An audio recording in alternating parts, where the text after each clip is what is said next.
No, I don't like waking up to a dirty kitchen. Who cares? I care, all right? I care. Before Friends made her famous, Jennifer Aniston was fired 4 times. She earned $200 in a McDonald's commercial disguised as a movie.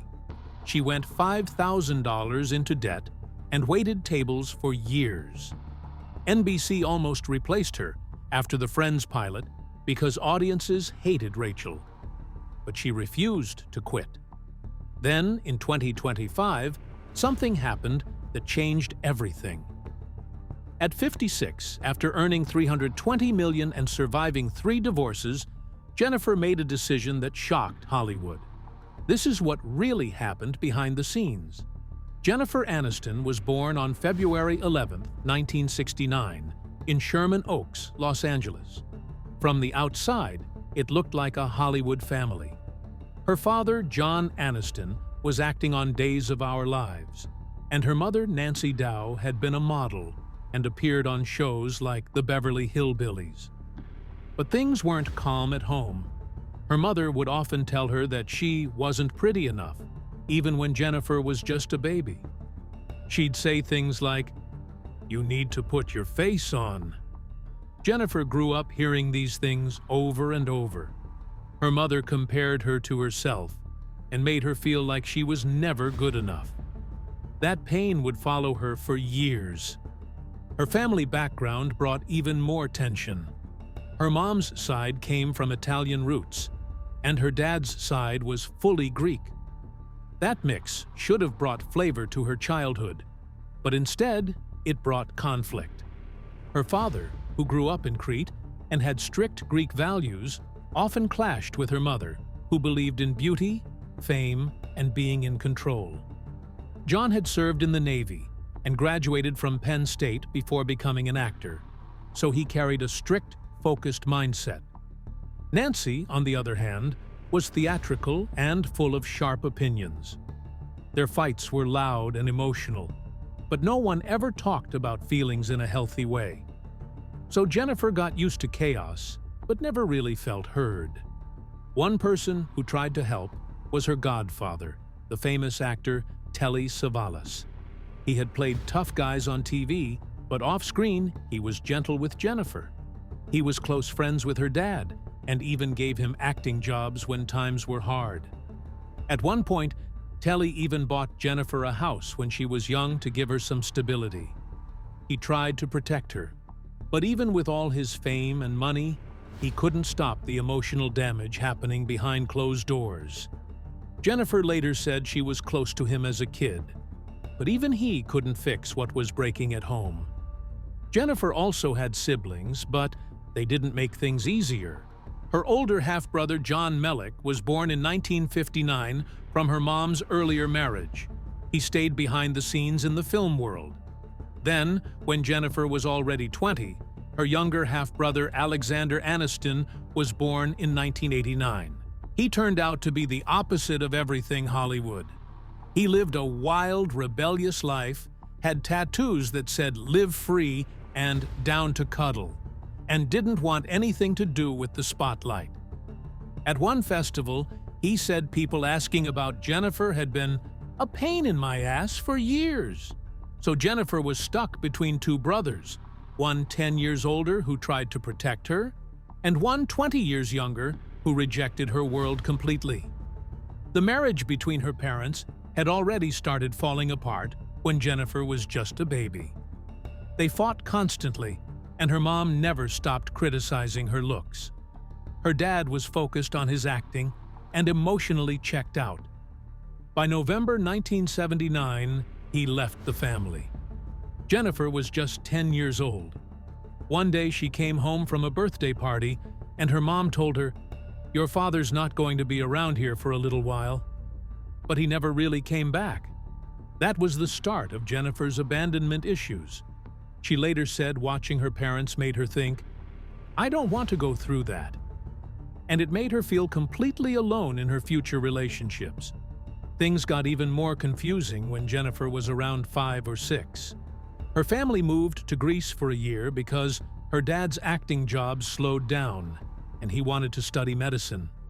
That year was hard, she was asked to belly dance in front of relatives, and she said it gave her inner trauma that stuck with her. She had to learn Greek, watch her parents argue about everything, and feel completely out of place. Her dad didn't even finish medical school, and they came back to the US, worse off than before. That time made Jennifer hate being forced to perform in front of others. She still remembers the feeling when people pressure kids to entertain at family events. And then, something nearly killed her. One day when she was 5, Jennifer was riding her tricycle near a pool and accidentally fell in. She didn't let go of the handlebars and sank straight to the bottom. She couldn't swim. One of her brothers jumped in and saved her. She later joked that she wasn't a bright child, but the fear stayed with her for life. Even when filming a movie in 2014 that had underwater scenes, she couldn't do it without weights and multiple takes. She said, "No one believes me. I honestly can't go underwater." After her parents divorced in 1980, Jennifer was 9 and caught between two very different lives. She stayed with her mother in New York City, while her father stayed in Los Angeles for his soap opera job. The distance was hard. She hardly saw him. And living with Nancy meant daily comments about her appearance. Her mother would say she wasn't beautiful and constantly compare her to other girls or to herself. That wore Jennifer down. What made it worse was that Jennifer had dyslexia, but no one knew. She struggled in school, couldn't keep up, had trouble reading, and felt dumb without understanding why. She wasn't diagnosed until her early 20s during a simple eye test. Her eyes jumped around when reading, skipping words. During a reading test, she got only 3 out of 10 questions right. That moment explained years of feeling lost and stupid. She said it helped her understand all her childhood pain and failures. For years, she had no idea there was a reason behind her struggles. Even though both her parents were in showbiz, they didn't let her watch TV. She went to a Waldorf school where television was banned, so while her dad was on TV every day, she wasn't allowed to see it. Still, Jennifer would sneak and watch shows like Dynasty when she was sick and home alone. It made her feel guilty and confused. She loved acting, but was told not to enjoy the one thing her family was built around. She found some peace at age 11 when she joined the drama club at her school. It became her escape. But dyslexia made memorizing lines hard. She couldn't keep up and felt stupid again. To hide the pain, she became the class clown. Making people laugh was her way of coping. That humor would later become her biggest strength. At 15, Jennifer started at LaGuardia High School, the same school from the movie Fame. She joined the Drama Society, and her teacher, Anthony Abison, changed everything. He believed in her. He told her, "It all begins with the shoes," meaning that the character starts from the body. Under his guidance, she performed in plays like Three Sisters and The Sign in Sidney Brustein's Window. He was the first person to ever tell her she was funny, and it stuck with her. Back home, things with her mom got worse. In the 1980s, Nancy Dow was working on a book and often said Jennifer wasn't the model daughter she had hoped for. She called her plain. Jennifer finally snapped and dyed her hair blonde at 16 just to rebel. Years later, she still said, "She was critical. She was gorgeous, stunning. I wasn't. I never was." The fights got worse. When Nancy's book came out in 1999, called From Mother and Daughter to Friends, it broke their relationship for years. By age 17, Jennifer had her first off-Broadway role in For Dear Life and worked as a waitress to survive. She kept auditioning, but people told her she looked too ethnic for Hollywood roles because of her Greek background. It hurt. She felt rejected for who she was. She also performed in Dancing on Checkers' Grave and kept learning from her former teacher. She graduated high school in 1987 and thought about college. maybe art school. She loved pottery, but dyslexia kept holding her back. Scripts were hard. Tests were harder. After her diagnosis in her early 20s, she finally understood why everything had been so difficult. She decided to skip college and go full-time into acting. She waited tables and went to audition after audition, believing that one day all the pain would finally make sense. She was only 19 when she showed up in the background of a strange little movie that people would later call one of the worst ever made. Jennifer Aniston didn't even get a real part in Mac and Me, a low-budget ripoff of E.T. that ended up being a 99-minute commercial for McDonald's. She was barely visible, just sitting on the curb in a parking lot during a fake dance party outside a McDonald's. She earned only $200 for that scene, which didn't even cover the travel cost to San Fernando Valley. The movie cost $13 million, but made only $6.4 million. Critics said it was shameless, embarrassing, and felt like corporate advertising pretending to be a children's story. She wasn't the only future star trapped in it. Nikki Cox was there too, uncredited. Years later, everyone who had even a second in that movie tried to pretend it didn't exist. That wasn't her only early disaster. In 1990, she landed a regular TV role on a show called Malloy on Fox. It looked promising at first, and she even moved from New York to Los Angeles just for it.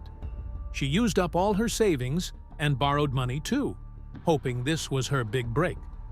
But the show aired just 7 episodes and got canceled fast, without warning. 3 more episodes were never even shown. She was left with $5,000 in debt and no work, so she went back to waitressing at Jackson Hole Hamburgers, earning minimum wage and tips for the next 2.5 years. The real heartbreak came when Malloy failed, while Mayim Bialik's other pilot, Blossom, became a hit. The 2 shows had started at the same time, but only one survived, and it wasn't hers. That same year, she got another shot with NBC's TV version of Ferris Bueller, playing Ferris's sister, Jeannie. But the role was nothing like what she expected. They turned her into a one-note angry teenager. She hated it. The writers kept her stuck in sarcastic lines and fights with Ferris. Charlie Schlatter played Ferris, but there was no spark between them, and the critics tore the show apart. It lasted only 13 episodes.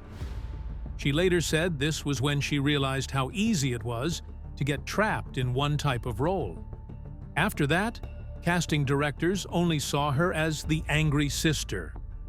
In 1991, she appeared in Herman's Head as a guest, playing Herman's sister, Susie. But behind the scenes, things were ugly. People later said that she was treated badly by some of the men on set. It was the early 90s, and TV culture was full of sexism that no one even tried to hide. Her role was written just to be pretty, not real. She didn't say much publicly back then, but years later, during the Me Too movement, she hinted that this show was one of those experiences that opened her eyes. She learned to speak up for herself, even when it meant risking a job. Then came 1993, when she took a lead role in a low-budget horror film called Leprechaun. It had a $900,000 budget and demanded a lot physically. Warwick Davis, her co-star, played the monster in full, terrifying makeup. She had to scream and run through scenes for hours, with barely any breaks. In one scene, he chased her with a wheelchair that didn't even work right, so she had to fake run in slow motion for take after take. The stress was real. The fear on her face in the movie was often not acting. She later said this was the worst thing she'd ever done. The movie made just $8.6 million and started a horror franchise. But she wanted no part in it. She didn't even want to promote it. But things changed suddenly in 1994. She got an audition for a new NBC show called Friends Like Us, and the producers thought she'd be perfect for Monica Geller. but Jennifer refused. She told them she wanted to read for Rachel Green instead. They said no at first, but she insisted. At just 25, with 4 failed shows behind her, she took a risk that could have ended her career. But they let her audition, and within 24 hours, she got the part. There was only one problem. She was already on another show on CBS called Muddling Through. NBC President Warren Littlefield had to gamble that Muddling Through would fail. And it did, clearing the way for Friends. Right before all this, she shocked everyone by turning down Saturday Night Live. Adam Sandler wanted her on the show. She had a meeting with Lorne Michaels, but told him straight that the show felt like a boys' club, and she missed the days of Gilda Radner. She picked Friends instead of SNL, even though nobody had heard of it. Her agent warned her it might flop like the others, but she followed her gut, and it changed her life. Still, it wasn't easy at first. During the early rehearsals for Friends, she clashed with co-creator Marta Kaufman. She felt Rachel was too shallow, a spoiled runaway bride with no depth. She fought for changes, even though she was just a newcomer.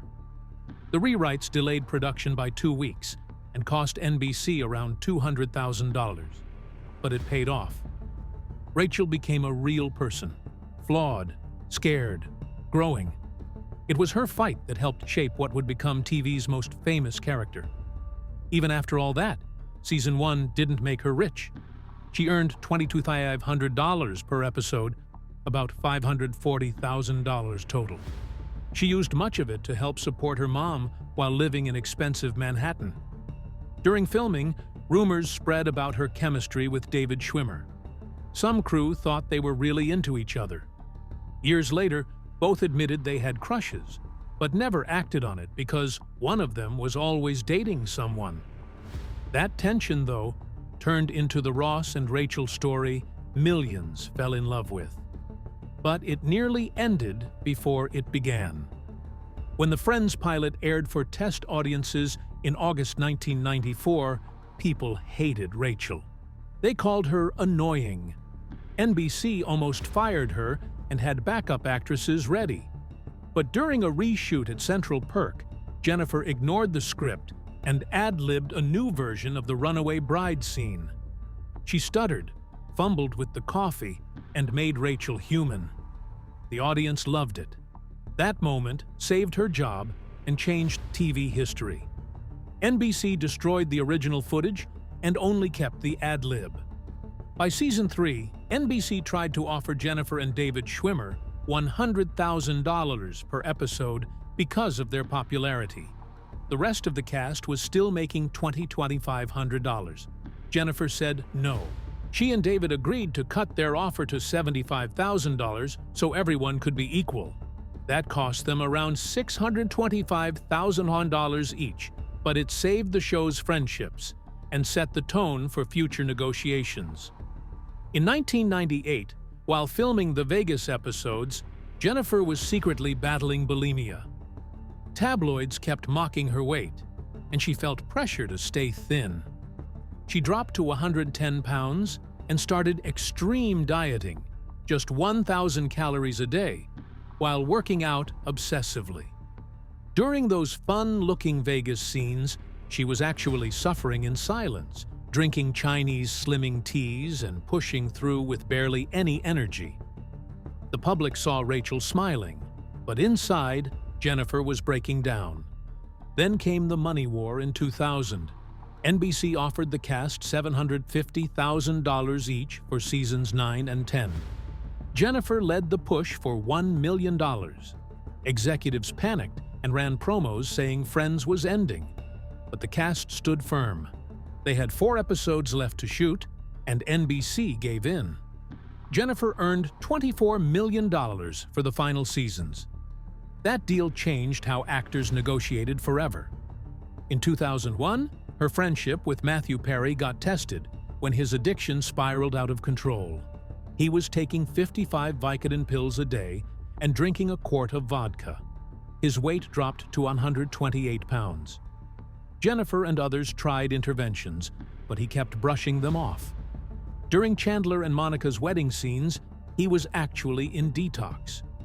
Jennifer watched him struggle, and it hurt. She and the rest of the cast quietly attended about 6,000 ATA meetings over the years, trying to support him however they could. By 2004, rumors started that Rachel would be killed off in the finale. Jennifer panicked. She cried at table reads, terrified that she'd be stuck in people's minds as a tragic character, or worse, that her career would end with Rachel. NBC had floated the idea to boost ratings. The producers denied it, but the fear stuck with her. She later said she was desperate for Friends to end, but also terrified of what would happen next. Jennifer Aniston was 39 when she did something most actresses in Hollywood wouldn't even dare. Instead of slowing down or stepping away like many women in the industry were expected to at that age, she launched Echo Films in April 2008. She didn't do it alone. Kristen Hahn was her partner. But the decision came right after a heartbreak. Her marriage with Brad Pitt had ended in 2006, and with it, she lost her place in the production company they once shared, Plan B. Pitt became the sole owner, and Jennifer had to walk away. Most people thought Echo Films was just a vanity move, another actress trying to stay relevant. But then something unexpected happened. They signed a 5-year first-look deal with Universal worth $50 million. That's when everyone realized Jennifer wasn't playing games. She wanted to produce stories that mattered. One of the first projects was The Gory Girls, a bold story about female prisoners who started a band. It was nothing like the romantic comedies people knew her for. She was making a shift, and it wasn't subtle. That shift became even more obvious when the morning show launched. Apple TV Plus poured in $300 million for the first 2 seasons, just 20 episodes total. That meant $15 million per episode, making it one of the most expensive shows ever made. Jennifer and her co-star Reese Witherspoon were paid $2 million each for every episode. And on top of that, they earned producer fees and even got ownership shares. It added up to over $20 million per season for each of them. But when COVID-19 hit in 2020, the whole production almost collapsed. Apple had to throw in another $100 million just to keep it going. Jennifer wasn't just acting in the show, she was calling the shots. She could override the director, demand script changes, and challenge anyone at the top. It caused real tension behind the scenes, but she had earned that control. Season 2 took things even further. Jennifer's character started confronting racism on screen, and not all of it was in the script. She added lines about pay gaps and unfair treatment, and those moments hit hard. They reflected what was really going on in Hollywood. Off-camera, there were real clashes, too. Nicole Beharie, who played another anchor on the show, had issues with how she was being treated, issues that felt too close to the storyline to be ignored. And with the show also dealing with COVID and the aftermath of George Floyd's murder, it turned into something more than entertainment. Jennifer had a scene where she broke down over systemic racism. It was powerful, but not everyone welcomed it. Some groups felt it wasn't right for a white actress to take center stage on those topics, and it sparked heated debates in the writers' room. Now it's 2025, and Season 4 is about to drop. Jennifer is 56, and she's not backing down. She told Apple she wouldn't do the show if her character started fading into the background. They agreed, but only after long fights. She kept her $2 million per episode pay, but this time, the deal came with even more creative control. She could reject any storyline that made her look like just another aging woman. Apple had to invest $400 million for this season alone, their biggest spend ever on original content. On set, Jennifer could approve the wardrobe, the cast, even the directors. She wasn't just the star anymore. She was running the show, unofficially. That same year, she started filming Hail Mary. The budget was $100 million, making it one of the most expensive sports dramas led by a woman. Jennifer played Denise White, a former beauty queen turned sports agent. There was no romance, no flirting, no love story to soften her image. She wanted it that way, but it didn't sit well with the original director, Michelle MacLaren, who eventually left. That caused a 6-month delay. Studios weren't sure people would accept Jennifer in such a tough role, so she found money elsewhere. She even put in $25 million from her own pocket. It was her biggest gamble yet. Long before this, people had followed her love story with Brad Pitt. They met in 1998 at a Martini and Rossi photo shoot. He proposed the next year with a $500,000 ring, and they announced it at a Sting concert. Their Malibu wedding in July 2000 cost over $1 million. The guests ate from a wall of caviar, surrounded by $90,000 worth of flowers, and watched 13 minutes of fireworks. But it wasn't all perfect. They had prenup talks about kids, and Jennifer was already facing pressure about motherhood, something the media never stopped asking her about. In 2005, everything fell apart. The divorce became the biggest celebrity breakup of the decade. While filming Mr. and Mrs. Smith, Brad met Angelina Jolie. Jennifer even greeted her kindly at Warner Brothers, saying she hoped they had fun working together. She had no idea what was coming. A few months after the divorce went public, Angelina released pictures of her and Brad with her son on a beach in Kenya. A magazine insider later confirmed that the tip came from Angelina herself. That photo ended any hope of privacy. Suddenly, it was Team Aniston versus Team Jolie, and Jennifer was caught in the middle. She described that time as feeling like a piñata, built up, then smashed down. In 2011, she met Justin Theroux while filming Wanderlust.